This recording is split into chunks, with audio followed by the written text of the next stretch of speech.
Welcome to another episode of Business Bros. What's up, ladies and gentlemen? Good morning. Hernazi is here, host of the Business Bros podcast, where we are helping you take control of your own branding, your own marketing, so that you can create wealth today and generational wealth tomorrow.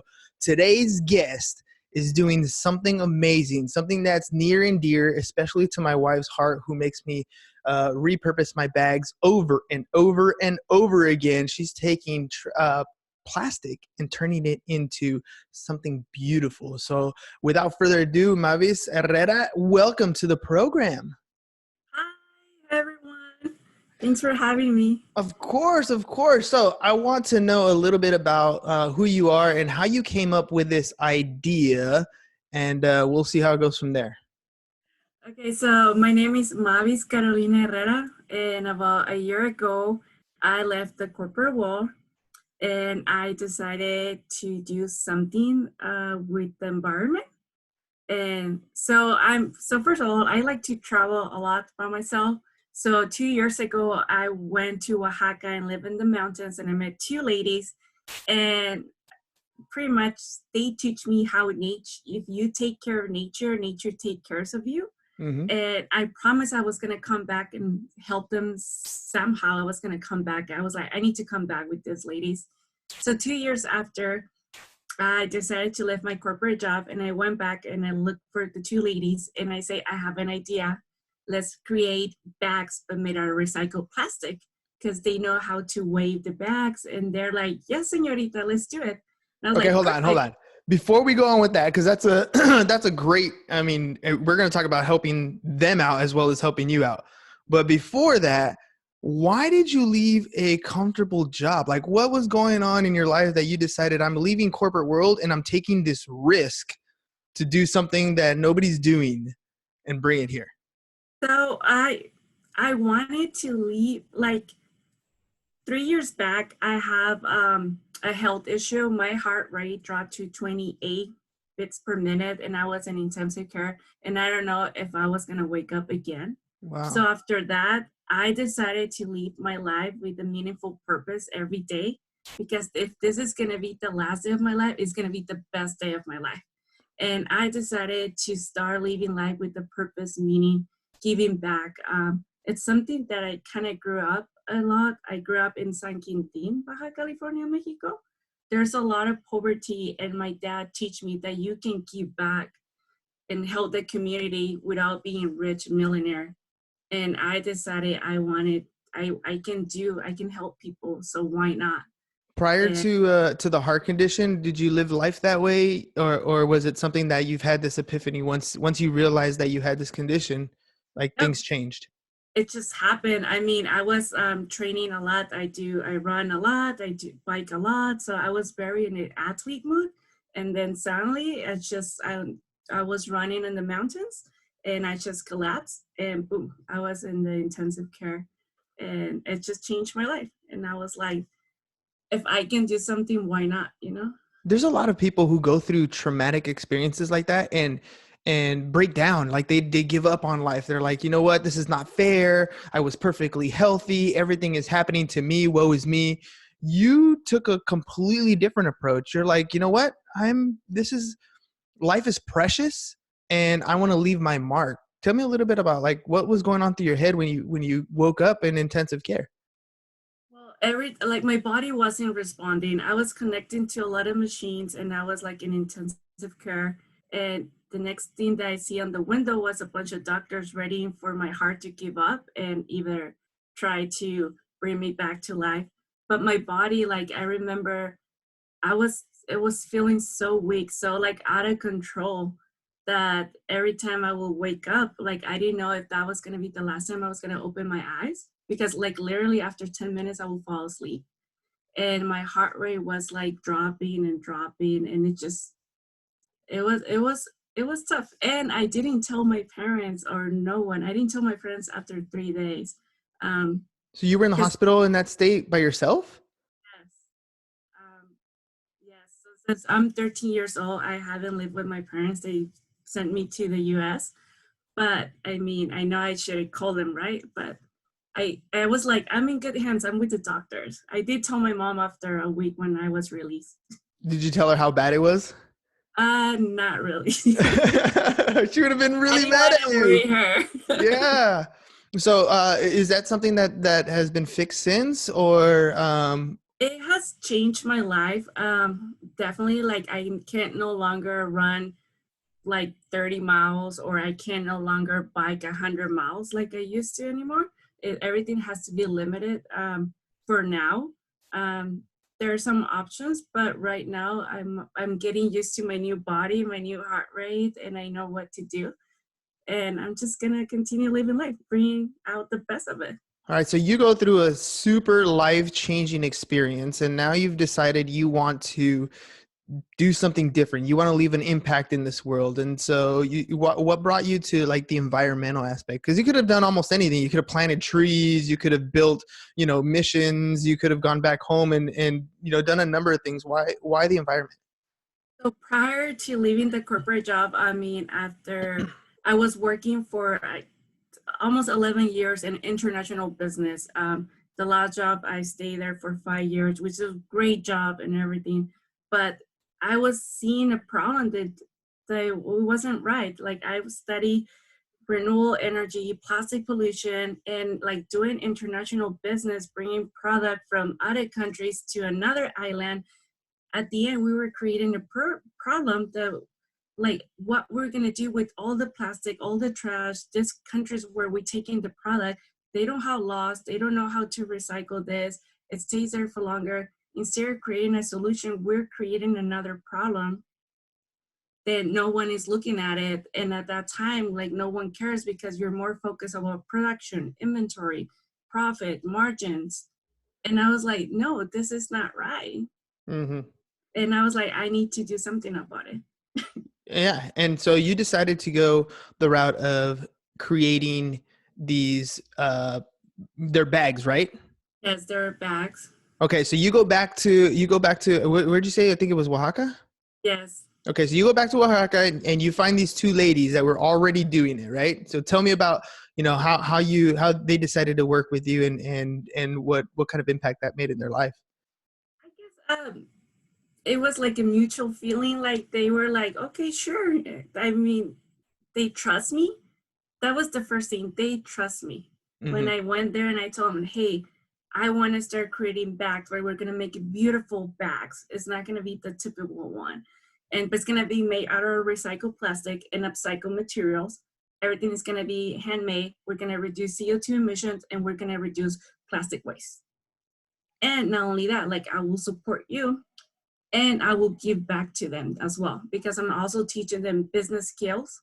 Um, I'm helping them out. And from two, we already have 9 people. And what really created an impact, it's when I went back and I asked Adelina, I was like, where's your husband?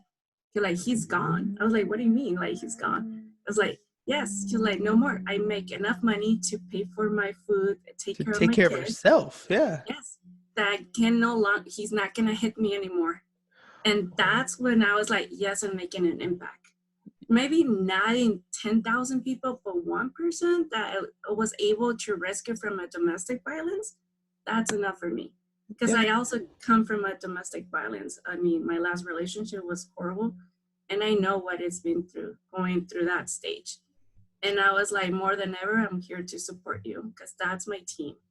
absolutely, absolutely. So how does one take, like take even these bags and turn them into something that you can turn around and sell and market to the public? How did you transition there? Tell me a little bit about the business aspect of what you were doing there. Well, well, everything is handmade, right? So I pretty much go to this recycled company in Mexico, buy all the recycled, the little strips, and then we deliver this to their houses. They work from home. That way they're 100% control of their time. And when they're ready, we go pick it up and then we do finish the final details here in the US, here in San Diego. Okay, so they do the bulk, the major stitching work.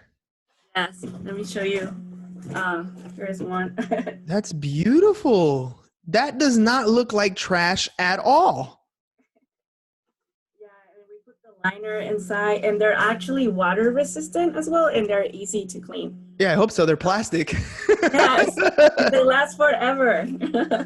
That's So, beautiful. Yeah, and it's taking people's trash, and now that's the irony, huh? Right? You used to throw it's bags, and now you can carry them. That is a like my wife would like that bag. It looks like it's a good size. It can hold her laptop, her all her stuff that she does for her school. Like that's a beautiful bag. yeah, thank you. So I started, that was my first model. Right now we're up to 7 models, different models. It takes a lot to come up with a new model because it's not like just leather where you fold and you're cut. And no, it takes like you have to create this mold with wood and then had to have the right measurements. It takes that one. It took me 3 months to make to To come with develop. perfection. Yes. And So and how do you how's it working as far as your price point and your marketing strategy to let people know that this product is not just a bag that you buy. Yes, it's a beautiful bag. Yes, it's a quality product, but it has reached beyond what your purchase is more than just a purchase to some big name store. yeah. Well, right now I pretty much share the bags. They have a voice. They speak for the environment. They speak for the community, and they speak for people's dreams. Like someone who purchased my bag, I don't call them customers. I call them change makers, and I really admire them because they know who they are. That they don't need any brand recognition. They're so powerful, and they're the 1% out of the 99%. They're here to make a change in the world. And I mean, they know who they are. So that's pretty much how I start selling the bags, So, because of them. Not because I created this, because of them, like I get to know more of who they are. And every time I get so inspired and so admired, and it's an honor to get to know them. tell me a little bit about you said you started about a year ago, right? Selling the bags. So tell me a little bit about how business has gone, and then now with everything that's going on today, how has that affected your business? So I started well, actually, Mavis by Herrera, it's going to be 10 months ago. Um, 2 years, I started with a different concept. I didn't like it. I shut it down and I started Mavis by Herrera. Um, at first, like, people didn't believe in me, what I was doing, that was a joke. Like, I mean, I sold my car, I sold a lot of stuff. I was like, I don't need this, I don't need this. Because when you don't have nothing, you have everything, right? Mm-hmm. That's my philosophy. So, and yes, I had a lot of rejections and it was a lot of no's, but it was like, okay, I was walking next to fear. I was like, I have to be stronger than this. And whoever was being negative, I was like, excuse me, like I have a vision that I need to follow and I'm following it.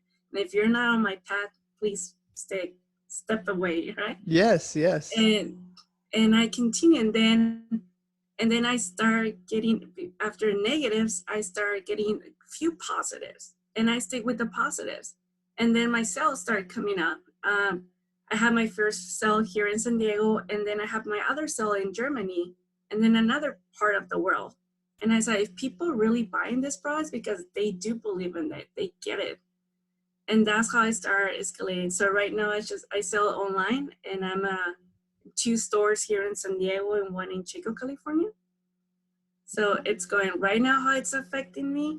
Well, of course, sales are slow. People are concerned about what's going on with uncertainty, and they want to spend their money on food. And everyone is scared. We don't know what's going to happen.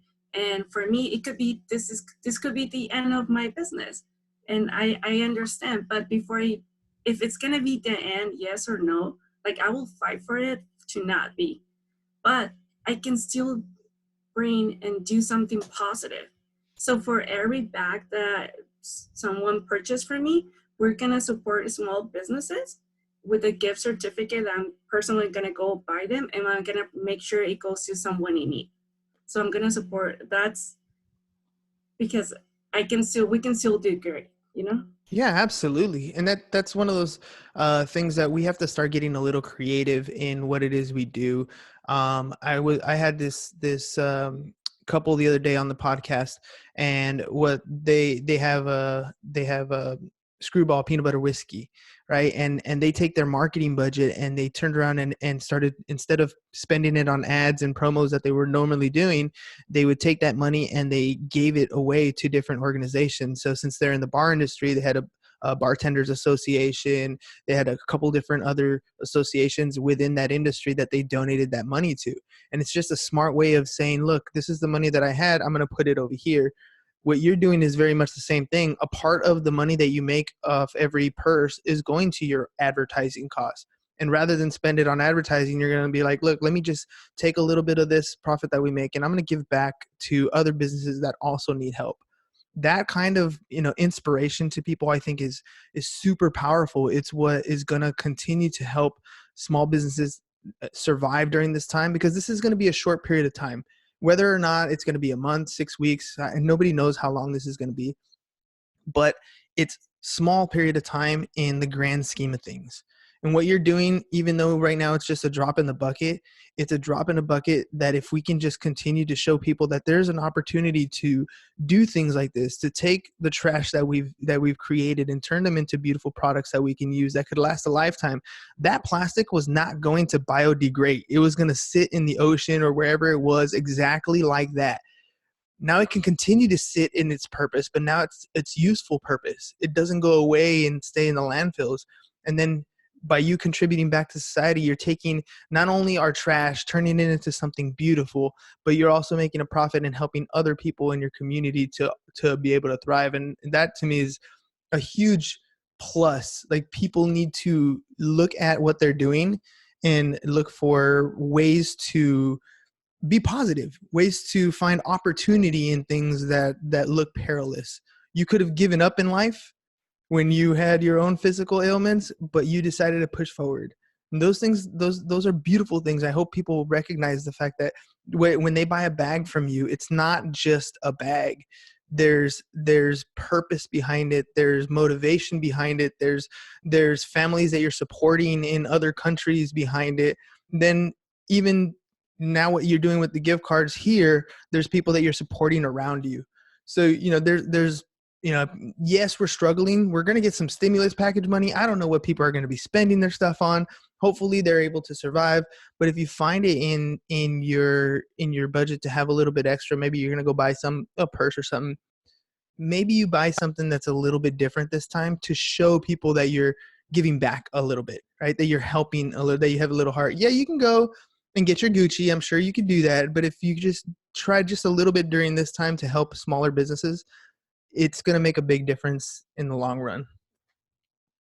Yes, and I mean, I know we're going through hard times and we don't know how it's going to last. And I'm the type of person that always get excited for the unknown, right? So I'm trying to see this as positive. I mean, people come to me like, you should be taking care of yourself. And I'm like, but if I can help others, why not? And that's my vision. That's also the vision of Mavis by Herrera. That's one of our values, to give back. Like, behind of our backs, we do a program that's called Shoes for Stars, where we get the pair of shoes and then we invite the community to paint them for free.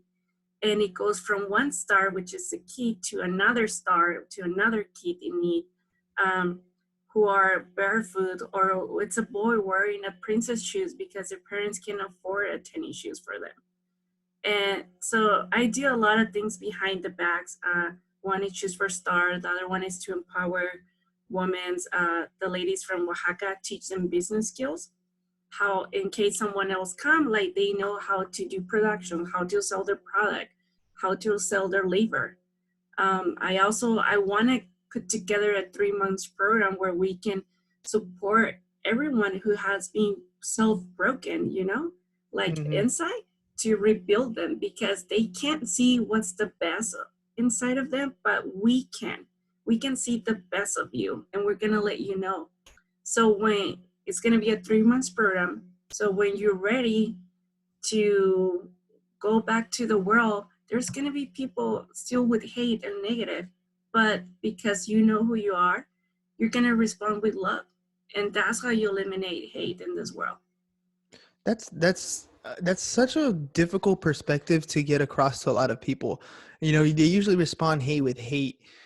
You talked a little bit about when you were first starting this thing out, when you were just in the concept phase, that you had people telling you you're crazy, like that's not going to work. And you kept, you know, focused forward. And I often tell people that, you know, when you have a vision, you can clearly see, it's like the word vision, where you can clearly see where you're going. But when you try to explain it to other people, oftentimes they can't see the same vision that you see. They don't see the end product like you see it.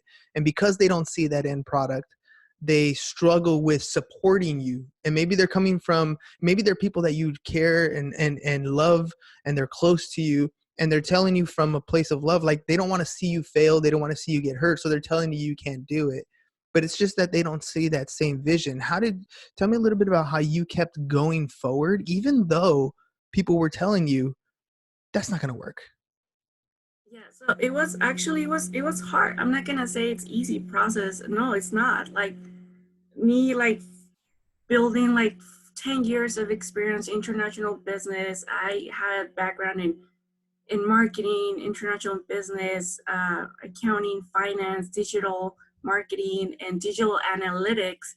I mean, have a complete background, and they're like, you, for them, I guess they saw me already successful because of the corporate job, my nice car, and everything. And then one day, I'm just put my 2-week notice, sold my car, and I'm done with nothing. And there, it was very shocking, right? But I know what I was doing. I mean, and yes, it's hard. And let me tell you, you have to be, your worst enemy is going to be your own mind. So you have to be stronger. You have to teach your brain, yourself, to be stronger than your own thoughts, because you are. Because everyone else can be telling you all this negative, but if you allow your mind to believe that, then that's it. Yeah, So those negative thoughts had to be tough when you giving a 2-week notice in a job that has your security. Like, you knew your paycheck was coming every pay period. You knew it was going to be there. You knew if you had to go somewhere, you can hop in the car and go to the next spot. You knew that you were going to have a roof over your head. Like, you had those things. And the moment you make the decision but take the action to do those things, there has to be doubt going on in your head. Like, when you're going to submit your 2-week notice, it's one thing to say, you know what, I'm going to do this, and put it off, right? Like, okay, next week I'll do it. Okay, next week I'll do it. Okay, next week I'll do it, right? You can continue to do that. But when you take the action and actually put in that 2-week notice, or when you decide, you know what, I need more cash, I'm going to sell my car. You know what, I can wait another week. You know what, I can wait another month, because you don't want to give that up. But then you take the action and actually sell your car. You're absolutely right. It's you in your head that's going to stop you from doing things. You are now in control of your time. You're in control of your effort. You're in control of your outcome. Like, everything is dependent on you, and that's kind of a scary thought. it is scary, but like when I give my 2-week notice, I remember having this conversation with my boss, who he is amazing, David Price, one of the best guys. I mean, best boss. Like, he's so human. I told him, like, look, it's time for me to give this spot to someone else to grow. You know, it's time. And he understood, and he let me go. He was okay, and I mean, he's great.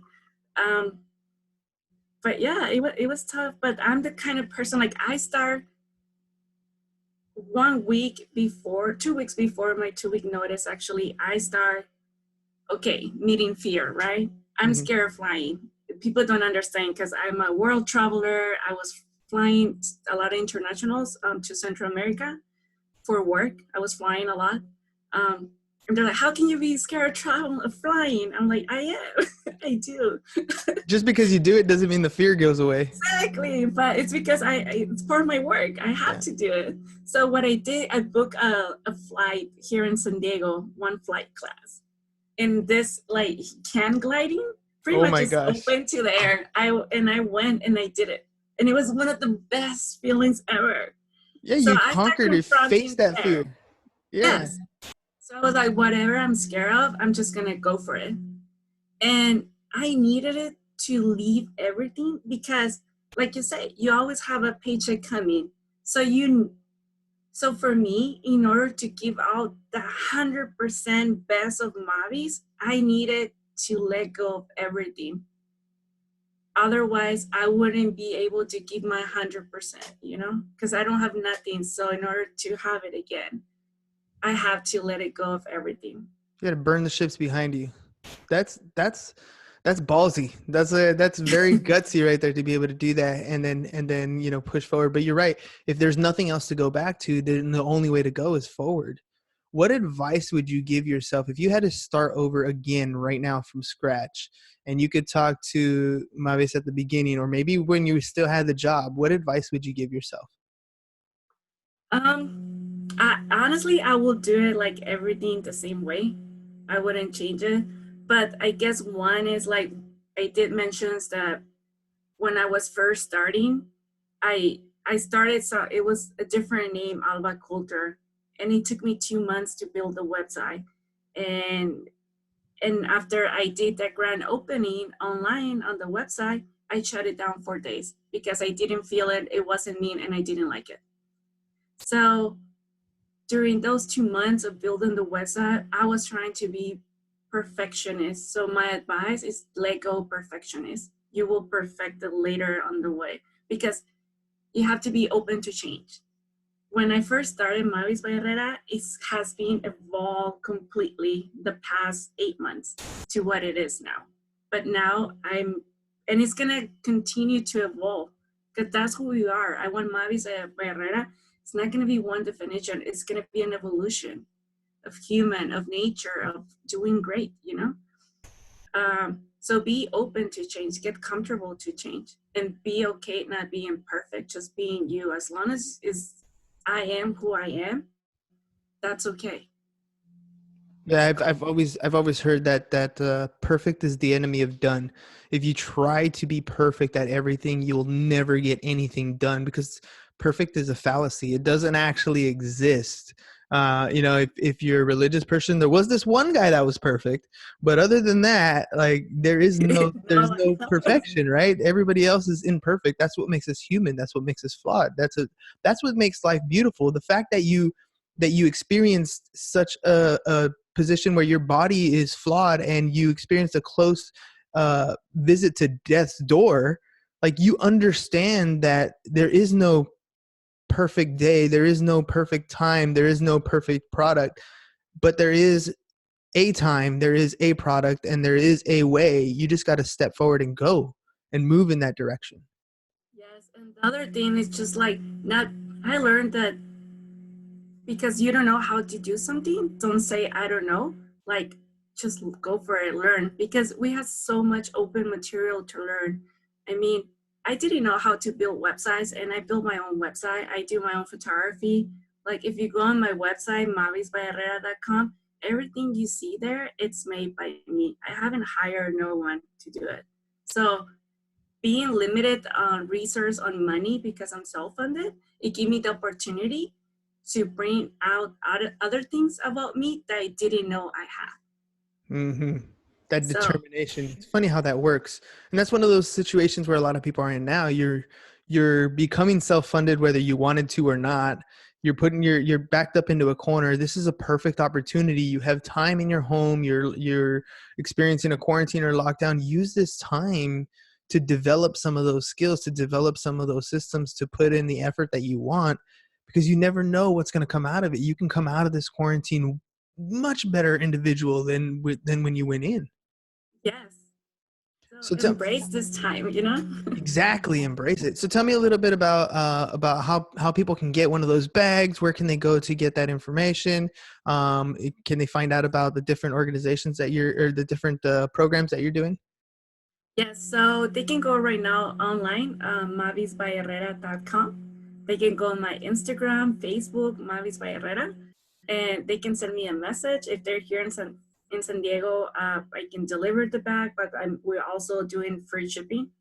So, and the cool part when you purchase one of this bag is the return policy is up to 2 years. Like in 2 years, if you no longer want this bag because you want a different color, you can always return it back to us and we're gonna give you a 40% discount that will apply to another bag.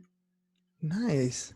Because these things are going to last forever. They're They not last going forever. anywhere. And I know like people want different colors back, so why not Yeah, just yeah. give it back to us? And right now we're supporting the people in Oaxaca. Actually, it's my team who make these bags right now. Especially right now with the coronavirus in Mexico, it's hitting really hard. What's going on is actually very scary. But we're still producing the bags. Like I say, the good thing is that we work from home. So everyone is working from home.